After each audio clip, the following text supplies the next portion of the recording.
Bora falar um pouquinho sobre a derrota dos brasileiros em Madrid. João Fonseca, que caiu na segunda rodada do Masters 1000 para o americano Tommy Paul, pelo placar de 7-6, 7-6, e Beatriz Haddad Maia, que caiu no terceiro set, no tie-break, para a suíça Belinda Bencic. Duas derrotas com contornos um pouco diferentes.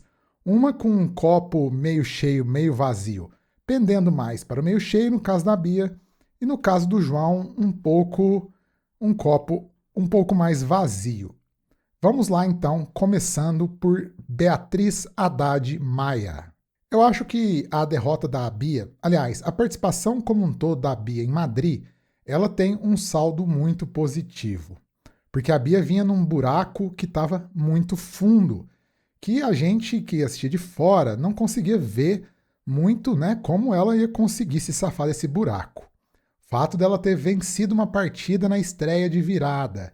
E na terceira rodada, né, no segundo jogo, já que ela saiu adiantada, ela ter conseguido fazer um belíssimo jogo do ponto de vista técnico contra uma tenista de alto nível, como é o caso da Bencic, traz aí um alívio. Claro que do ponto de vista técnico, há algumas ponderações a ser feitas no jogo da Bia. Eu não vi o jogo ao vivo, porque eu tive um probleminha estomacal. Então, eu fui ver o jogo só depois, já sabendo do resultado. Então, a ótica que eu entrei foi para analisar, não no ponto de vista da torcida, da paixão, porque eu sabia que a Bia tinha perdido, mas aquela visão de quem já sabe o resultado e vai procurar ver os detalhes do jogo. E, nesse sentido, foi muito bom voltar a ver a Bia vibrante, animicamente bem, né, conseguindo fazer a bola andar. A bola da Bia estava muito, muito sem peso nos torneios passados. Ela estava muito frágil. Chegava na bola com um desequilíbrio, também não conseguia fazer nada, praticamente era presa fácil para adversárias muito abaixo dela, também para adversárias do mesmo nível, como é o caso da Emma Navarro, a quem a Bia tinha vencido 2 vezes no ano passado. Nesse jogo contra a Bencic, não, né? Ela encarou de frente a frente uma tenista que estava jogando muito bem. Conseguiu se defender, conseguiu atacar, conseguiu suportar bem as trocas, né? Conseguiu ser aquela Bia que a gente está acostumado a ver, né? Ter intensidade, fazer winners, reagir a momentos importantes, né? Fazer tudo aquilo que a Bia faz de melhor. Claro que a derrota fica com gosto amargo, porque a Bia tinha 2 quebras na frente no terceiro set e acabou tomando a virada. Isso aí, claro, deixa um pouco um sabor agridoce nesse jogo.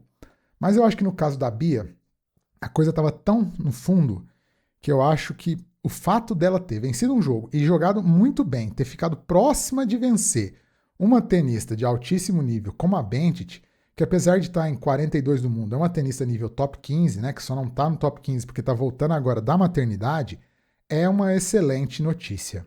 Bencic que havia vencido a Towson na rodada passada, Bencic também que já ganhou um WTA 500 esse ano e que é uma tenista de alto nível, que a Bia conseguiu se impor, principalmente na devolução de saque, devolveu muito bem o segundo saque, algo que a Bia sempre fez bem, mas que contra as adversárias que ela estava perdendo, quanto mais fraco as adversárias sacavam o segundo saque, mais fraco a Bia devolvia. Dessa vez não, a Bia conseguiu atacar, a Bia conseguiu encaixar muitos winners, fazer a Bencic errar. Fica aí, então, para mim, um saldo muito positivo. Eu acho que a Bia sai outra desse torneio. Principalmente se ela conseguir avançar mais nas duplas, né? Hoje, domingo, ela joga mais uma rodada de duplas ao lado da Laura Siegemund contra as russas Miha Andreeva e Diana Schneider, uma dupla muito forte, muito entrosada, medalhista olímpica, com várias vitórias e 2 tenistas muito jovens, muito empolgadas. Então acho que se a Bia vence um jogo desse, avança num torneio, vai até a semi, ela sai desse torneio outra e pronta, né, para ser a Bia que a gente conhece, Bia que compete, Bia que chega longe nos torneios grandes, Bia que faz jogo duro com todo mundo, que vence grandes tenistas. Então eu acho que o saldo da Bia é esse. Uma derrota dura, dolorida, mas que ela significa pouco diante do contexto que é de um torneio que pode servir de virada de chave para a péssima fase que a Bia vinha, né? 9 derrotas consecutivas e algumas derrotas extremamente dolorosas.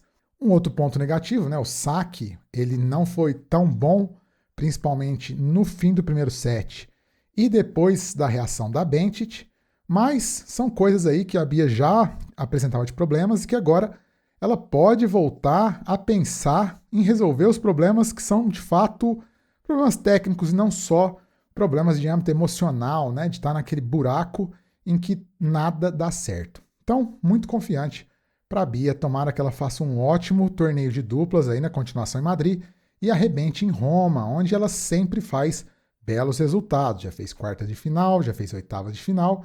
Vamos ver, estou bem confiante para a Bia, que vai sair do top 20, mas que tem aí um grande respiro. Agora vamos falar do João.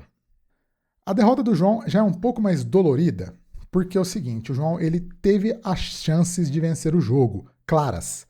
Ele teve 2 set points no primeiro set, 2 set points no segundo set, né? Então ele poderia ter vencido o jogo em 2-0. Mais do que isso, né? O João ele teve 11 chances de quebra e aproveitou apenas uma quando ele já tinha uma quebra abaixo no segundo set, portanto uma quebra de reação.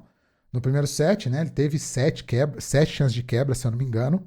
É claro que na maioria dessas chances de quebra, o Tommy Paul jogou bem e se safou. No entanto, isso já faz parte do pacote de breakpoints contra. Né? O tenista ele salva mais breakpoint contra do que converte. Mas eu acho que o João deu um pouco mole em alguns breakpoints, principalmente 3 ali, que eu acho que poderiam ter sido melhor aproveitados.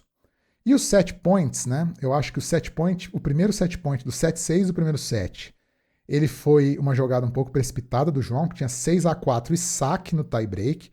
Fez um bom saque, acabou espirrando uma direita de ansiedade, de afobação. E também no segundo set, dava para ter aproveitado melhor um dos set points no saque do Tommy Paul. Enfim, né, um saldo um pouco agridoce. E eu acho que não é nenhuma questão técnica, tática ou até psicológica, na minha opinião, nesse caso. Eu acho que essa afobação do João, apesar do João ele ter alguns momentos de afobação mesmo, eu acho que essa, contra o Tommy Paul, ela veio muito em função do João estar sem ritmo de jogo.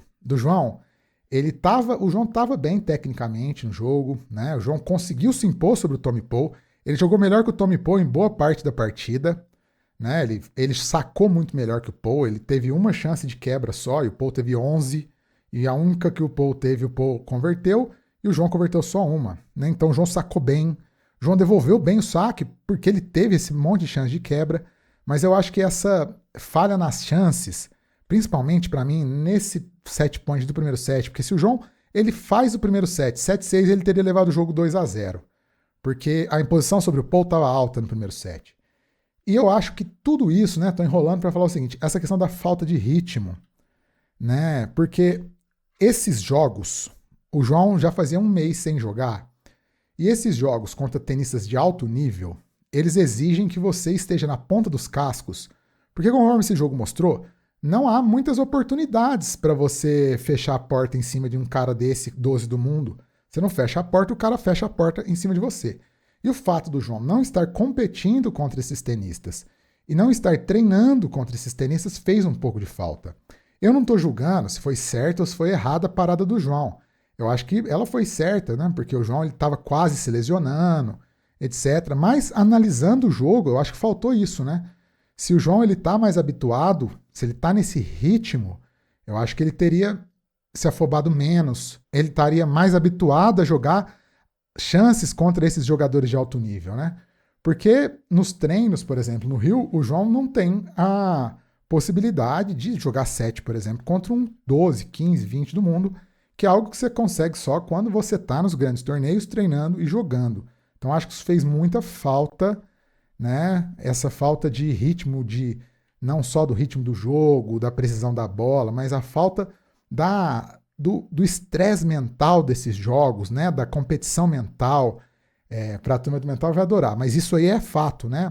A falta de estar habituado a ter que encarar essas situações, o João parecia que estava afobado. Ele não estava afobado, por exemplo, nos últimos jogos, porque quanto mais você enfrenta essas situações corriqueiramente, mais elas vão ficando simples e corriqueiras para você. E quando você está treinando, quando você só está treinando, quando você está um tempo afastado, essas situações elas não ocorrem. Elas só ocorrem em situações de jogo real. Então, eu acho que pesou um pouco para o João isso. E eu acho que foi a mesma coisa que pesou contra o Draper, por exemplo, né? Mas contra o Draper aí foi um apagão técnico muito maior. Contra o Paul não, né? Contra o Paul faltou. Acho que se o João tivesse no ritmo, se ele tivesse ali, ó, se esse fosse, por exemplo, o quinto jogo dele no Cyber Europeu, o João não teria perdido esse jogo pro Tommy Paul. Não teria perdido, ele teria vencido, porque essa situação já teria sido habitual, ele já teria enfrentado outros caras do nível do Paul e já teria encarado 7 points, já teria, né, feito tudo isso, e tudo isso seria mais natural para competir. Quem compete, mesmo no amador, sabe o que eu estou falando. Quando você está ali no ritmo, jogando sempre, né, tudo se torna mais natural. Então acho que para mim faltou isso. Assim, tecnicamente o João foi bem no saque, foi bem na devolução, foi bem nas trocas, né? Ele nas trocas foi mais ou menos igual. Acabou os problemas que ele apresentou ali do Paul explorando o backhand dele, na corrida dele. Já são questões que ele tem mesmo, que vai ter que resolver, mas estão ficando cada vez melhores. Mas ele conseguiu impor o jogo dele, conseguiu devolver bem, conseguiu sacar bem. Perdeu porque desperdiçou esses breakpoints e perdeu porque desperdiçou 2 set points em cada set. Né? No jogo, na estatística, o Paul venceu só 2 pontos a mais que o João. Né? Ele venceu 2 sets a 0, 7-6, 7-6, mas ao todo foram 2 pontos a mais que o João apenas, ou seja, margem de erro, né? Ganharam a mesma quantidade de pontos, o João não ganhou o jogo porque ele não ganhou os pontos importantes. E ele não ganhou esses pontos importantes e o Paul os ganhou porque o Paul estava mais habituado, mais quente para esse nível, para essas situações. Então, acho que o João ele segue para o Challenger 175 de Estoril, que ocorre a partir dessa segunda-feira. Uma chance aí para ele ganhar ritmo de jogo. Um Challenger muito forte, mais forte do que aquele em Phoenix que ele ganhou. Para vocês terem uma ideia, vai ter top 20 nesse torneio, né? O Félix Auger-Aliassime vai jogar o torneio. O João, 60 do mundo, 65 do mundo, vai ser só o cabeça 8. Então, um torneio forte, um torneio que era ATP 250 e caiu para Challenger 175 nessa temporada. Chance para o João se habituar e voltar para Roma mais quente, mais em ritmo de competição. Então, pessoal, eu acho que é isso. Uma derrota dura, né? Derrota que deixa a gente triste, que o João já falou que está revoltado, não nessas palavras, né? O João diz que está remoendo a derrota, tem que remoer mesmo. Mas é aprendizado, cada vez mais o João vai se habituando a esse nível de torneio. Eu acho que essas pausas longas dificilmente vão voltar a ocorrer, né? A não ser que o João se lesione a partir de agora, né? Porque o João tem que cumprir o calendário dos torneios obrigatórios, Master 1000, etc. Então, é isso. Bola para frente. Esperar aí o próximo torneio, que já é essa semana.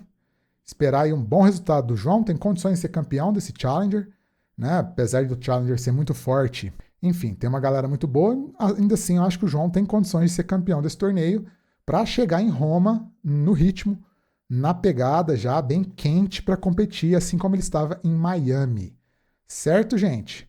Valeu, um abraço, se inscrevam no canal, ativem o sininho das notificações, curtam o vídeo, comentem aí o que vocês acharam e aquele abraço e bora Bia, bora João!